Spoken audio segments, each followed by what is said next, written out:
Сюди ще не ступала нога ані лікарів, ані пацієнтів. Так тепер виглядають палати та процедурні на 4-му поверсі головного корпусу 11-ї міськлікарні. У приміщеннях оновили усе – від ліжок та медичного устаткування до мереж постачання води та електрики. Нову прописку тут незабаром отримують терапія та неврологія медзакладу. Терапевтическое и неврологическое отделение нашей больницы находится в настоящее время в здании, которое используется, грубо говоря, на 50%.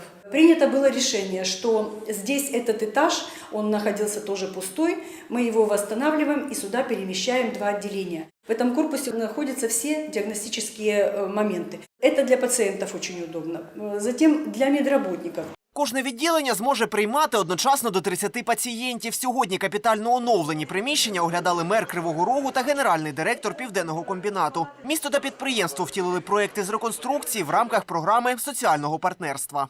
Деньги социального партнерства и, безусловно, деньги бюджетные для оборудования, для всего отделения полностью укомплектованы. 11-я горбольница, вот такие 2 хороших отделения, и терапевтическое, и неврологическое для жителей нашего города. Это хороший подарок к Новому году. В этот проект вложено почти 3 миллиона гривен. Это позволит обслуживать, давать нормальные медицинские услуги всем жителям поселка Ивоков. Я уверен, что мы продолжим эту уже хорошую практику. И в следующем году мы продолжим ремонт в таком же объеме.